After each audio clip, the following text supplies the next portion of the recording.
Billiard. I got so much motherfucking design on right now. Break it down, bring it back, make it clap. I got 3 old thoughts, new block, where that bitches on my line, and you know they come strap, hold up. Assalamualaikum warahmatullahi wabarakatuh. Perkenalkan, nama saya Tasya Miraldi dengan NIM 3721042, jurusan Manajemen Bisnis Syariah Lokal 3B. Di sini saya akan mempresentasikan bisnis yang akan saya jalankan di masa yang akan datang dengan nama Rainbow Coffee Shop Truck. Bisnis kafe di Indonesia saat ini, khususnya di kota-kota besar, semakin berkembang dengan pesat. Banyak bermunculan wirausahawan yang membuka usaha coffee shop dengan berbagai konsep atau ide-ide yang dibuat untuk memikat pelanggannya. Selain itu, beberapa lokasi di kota kecil bahkan juga banyak bermunculan kafe. Peningkatan dan pertumbuhan usaha bisnis kedai kopi ini tidak terlepas dari dukungan pemerintah setempat yang dapat mempermudahkan perizinan mendirikan usahanya, dan juga dari terus meningkatnya jumlah masyarakat di Indonesia yang banyak mengkonsumsi kopi. Dalam beberapa tahun ini, industri bisnis dalam bidang coffee shop mengalami peningkatan yang cukup baik. Hal ini banyak menarik bagi pecinta kopi, kebanyakan dari kalangan anak muda pada zaman ini yang memilih rasa kopi yang nikmat dan konsep dekor dari coffee shop itu sendiri. Dengan konsep atau ide-ide dari produsen itulah yang akan memikat konsumen untuk berkunjung. Kemudian coffee shop truck yang saya rencanakan dalam bisnis saat ini, karena di Indonesia sendiri belum banyak yang merencanakan ide tersebut. Coffee shop truck ini juga belum banyak pesaingnya. Adapun beberapa strategi yang akan saya lakukan ketika ingin membuat bisnis, yaitu ada SWOT analysis.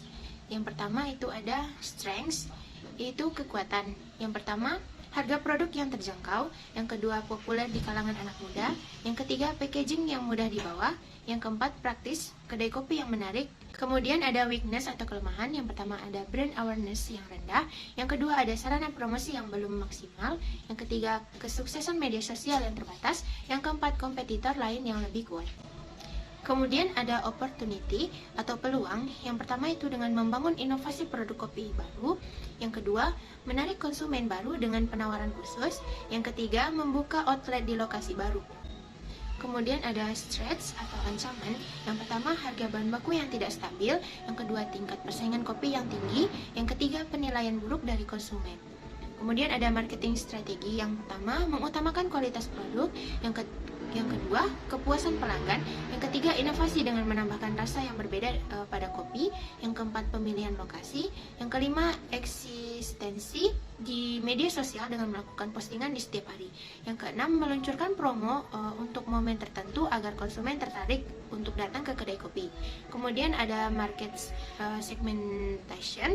Yang pertama, konsep stylish dan interior yang cocok untuk anak muda yang suka berkumpul.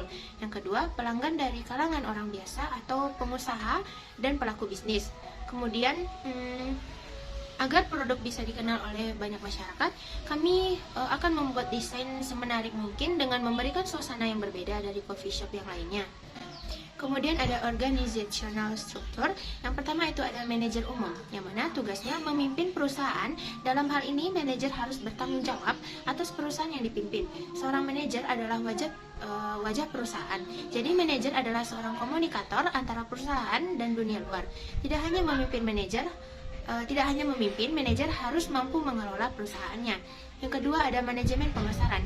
Dengan adanya manajemen pemasaran ini mampu mempromosikan penjualan distribusi purna jualnya. Kemudian yang ketiga ada manajemen produksi, yaitu dengan mengembangkan ide pembuatan produk dengan membaca kebutuhan konsumen terhadap sebuah produk yang sudah populer. Kemudian yang keempat ada manajemen keuangan. Dengan merencanakan keuangan untuk mengontrol produksi, mengatur uang masuk dan keluar, harus mampu membaca pasar saham serta melakukan komunikasi antar pegawai agar keuangan stabil. Kemudian yang kelima itu ada manajemen SDM dan ADM. Dengan mengatasi masalah yang dihadapi karyawan dalam lingkungan perusahaannya. Manajemen ini juga melakukan analisis terhadap setiap permasalahan seperti PHK dan pemberian solusi yang tepat. Baiklah, sekian presentasi dari saya. Jika ada salah, mohon maaf. Saya akhiri dengan Assalamualaikum warahmatullahi wabarakatuh.